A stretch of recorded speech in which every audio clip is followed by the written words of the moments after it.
आइए जानते हैं आज के प्रमुख अंतर्राष्ट्रीय खबरों को, लेकिन उससे पहले एक नजर हेडलाइंस पर। पोते केतन अग्रवाल की मौत का गम बर्दाश्त नहीं कर पाए दादा देवीचंद, पुणे के अस्पताल में निधन। मूसलाधार बारिश से मुंबई पानी पानी, आज दोहरा खतरा, आईएमडी रेड अलर्ट के बीच ज्वार भाटा की भी चेतावनी। खाड़ी देशों से लेकर अमेरिका तक विदेशी मंत्री जयशंकर करेंगे इन देशों का दौरा। नेतन्याहू जानते हैं बॉस कौन, ट्रंप के बयान से बढ़ेगी इजरायली पीएम की मुश्किल। तुर्की के राष्ट्रपति ने अमेरिका ईरान समझौते को लेकर इजरायल पर लगाया ये आरोप। रूस के एक प्रमुख तेल टर्मिनल पर यूक्रेन का हमला, किसी के हताहत होने की खबर नहीं।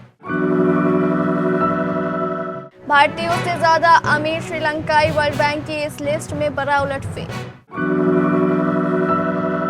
दिलजीत दोसांझ की पंजाब 95 सतलुज नाम से रिलीज। मशहूर पंडवानी गायिका तीजन बाई का निधन, लंबे समय से थी बीमार। और फीफा वर्ल्ड कप में पराग्वे को 1-0 से हराकर फ्रांस क्वार्टर फाइनल में शामिल। केतन अग्रवाल की मौत से पहले से ही सदमे में डूबे अग्रवाल परिवार पर एक और दुख का पहाड़ टूटा है। केतन अग्रवाल के दादा देवीचंद अग्रवाल का शनिवार रात पुणे के एक अस्पताल में निधन हो गया। परिवार का कहना है कि वह अपने पोते को खोने का गम बर्दाश्त नहीं कर पाए। परिवार वालों के मुताबिक देवीचंद अग्रवाल अस्पताल में भर्ती थे और केतन की मौत के बाद उनकी तबीयत बिगड़ गई थी। डॉक्टरों ने शनिवार रात 9:45 पर उन्हें मृत घोषित कर दिया। वे 71 साल के थे। परिवार ने बताया कि देवीचंद अपने पोते की मौत से बहुत ज्यादा दुखी थे और तब से ही भावनात्मक रूप से परेशान चल रहे थे। उनका मानना है कि इस सदमे और दुख का उनकी सेहत पर बहुत बुरा असर पड़ा।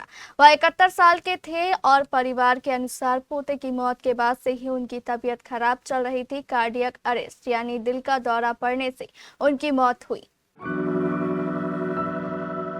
देश की आर्थिक राजधानी मुंबई इन दिनों चलती दौड़ती नहीं बल्कि तैरती नजर आ रही है। मुंबई में बीते कुछ दिनों से हो रही लगातार बारिश से जगह जगह जल जमाव हो गया है। बड़े बड़े अपार्टमेंट के सामने सड़कों पर लगी कारें पानी में डूबी हुई नजर आ रही है।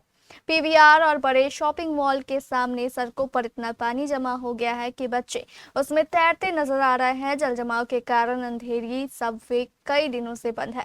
कई जगहों पर निचले इलाकों में घर दुकान तक में पानी घुस गया है। इससे लोगों की परेशानी लगातार बढ़ती जा रही है। इधर मौसम विज्ञान विभाग ने आज भी मुंबई सहित आसपास के जिलों में बारिश की चेतावनी जारी की है, जिससे लोग और प्रशासन की मुश्किलें बढ़ गई है।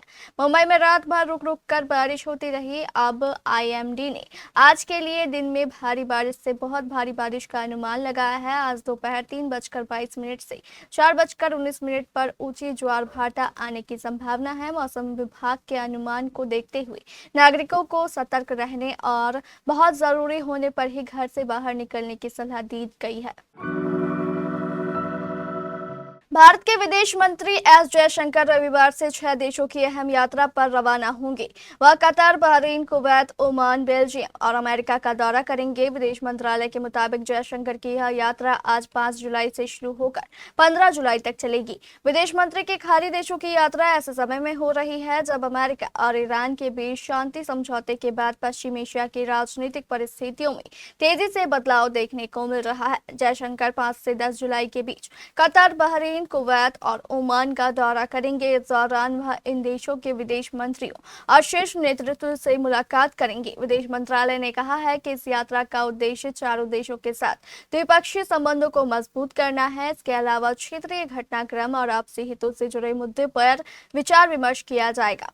खाड़ी देशों की यात्रा पूरी करने के बाद जयशंकर अमेरिका के न्यूयॉर्क जाएंगे, जहां 13 जुलाई को वह संयुक्त राष्ट्र सुरक्षा परिषद में 2028-29 कार्यकाल के लिए भारत के आधिकारिक अभियान की शुरुआत करेंगे। अमेरिकी राष्ट्रपति डोनाल्ड ट्रंप ने बेंजामिन नेतन्याहू को लेकर ऐसी टिप्पणी की है जो इजरायली प्रधानमंत्री के लिए घरेलू मोर्चे पर मुश्किल बढ़ा सकती है। ट्रंप ने कहा है कि नेतन्याहू जानते हैं कि उन दोनों के बीच बॉस कौन है। ट्रंप का बयान ऐसे समय में आया है जब अगले हफ्ते व्हाइट हाउस में नेतन्याहू के साथ उनकी मुलाकात होने की संभावना है। अमेरिकी राष्ट्रपति ने यह भी कहा है कि इजरायली प्रधानमंत्री ने इस मुलाकात के लिए अनुरोध किया था। शनिवार 4 जुलाई को अमेरिकी समाचार आउटलेट एक्सियोस के साथ एक फोन इंटरव्यू में ट्रंप ने कहा, हमारी आपस में बहुत अच्छी बनती है। नेतन्याहू जानते हैं कि बॉस कौन है। यहाँ ट्रंप का बॉस से मतलब खुद के लिए था। इसके पहले नेतन्याहू ने शुक्रवार को ट्रंप से फोन पर बात की थी और अमेरिका की आजादी की 250वीं वर्षगांठ पर बधाई दी थी।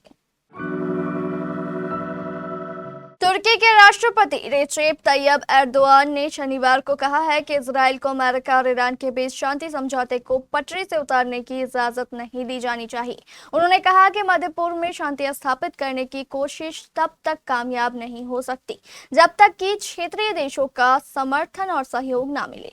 समाचार एजेंसी रॉयटर्स के मुताबिक इस्तांबुल में पाकिस्तान के प्रधानमंत्री शहबाज शरीफ के साथ संयुक्त प्रेस कॉन्फ्रेंस में एर्दोआन ने कहा, क्षेत्रीय देशों की इच्छा और उनके योगदान पर आधिकारिक समाधान ही टिकाऊ हो सकता है। ऐसा कोई भी समाधान जिससे क्षेत्र के देशों का समर्थन ना मिले लंबे समय तक नहीं चल सकता।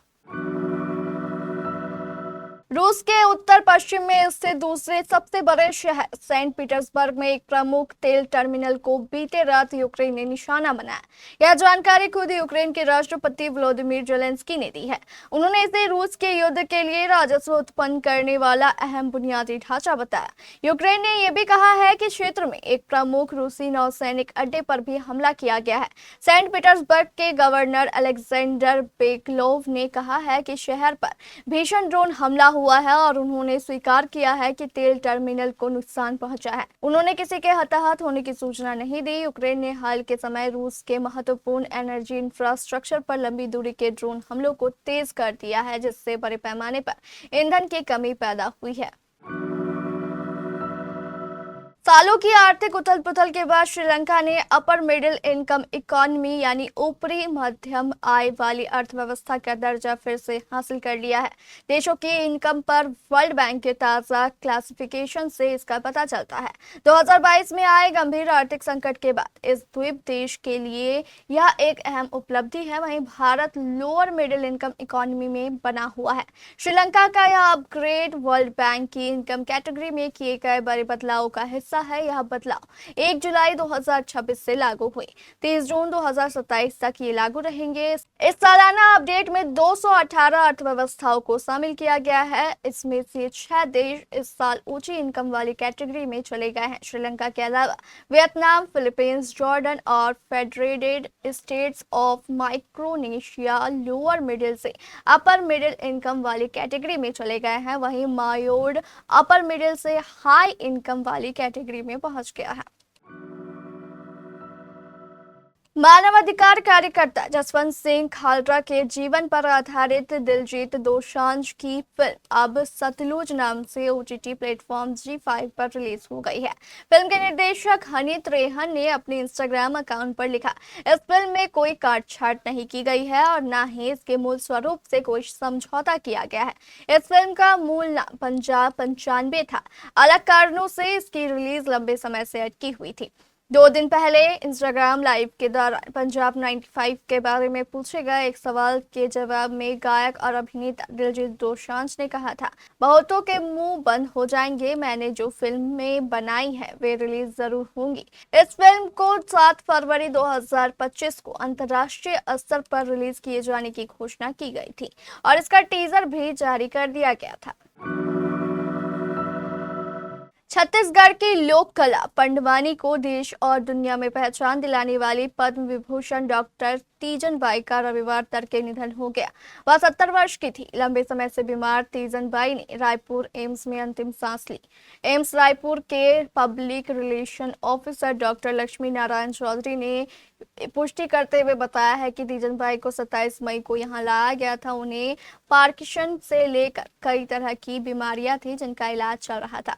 उन्होंने बताया 4-5 जुलाई की दरमियानी रात उन्हें 2:45 पर दिल का दौरा पड़ा। लगभग 3:15 पर उन्होंने अंतिम सांस ली। तीजन ने अपनी बुलंद आवाज, प्रभावी अभिनय और अनोखी प्रस्तुति शैली से पंडवानी को देश की ही नहीं बल्कि विदेशों तक नई पहचान दिलाई।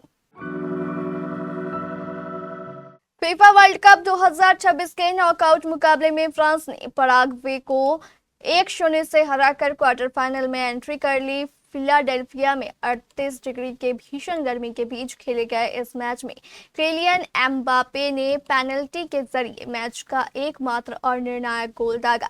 भीषण हीटवेव से जूझ रहे फिलाडेल्फिया में खेले गए इस विश्व कप के राउंड ऑफ 16 मुकाबले में पराग्वे ने फ्रांस को कड़ी टक्कर दी और उसे काफी देर तक मुश्किल में बनाए रखा। लेकिन समय रहते किलियन एम्बापे ने 70वें मिनट में पेनाल्टी पर गोल कर फ्रांस को जीत दिला दी। इस जीत के बाद फ्रांस लगातार चौथी बार विश्व कप के क्वार्टर फाइनल में पहुंच गया है। गुस्तावो अल्फारो के मार्गदर्शन में खेली जा रही पराग्वे की टीम ने 5-4-1 का बेहद रचनात्मक परफॉर्मेंस बनाया था। अब क्वार्टर फाइनल में गुरुवार को उसका मुकाबला मोरक्को से होगा।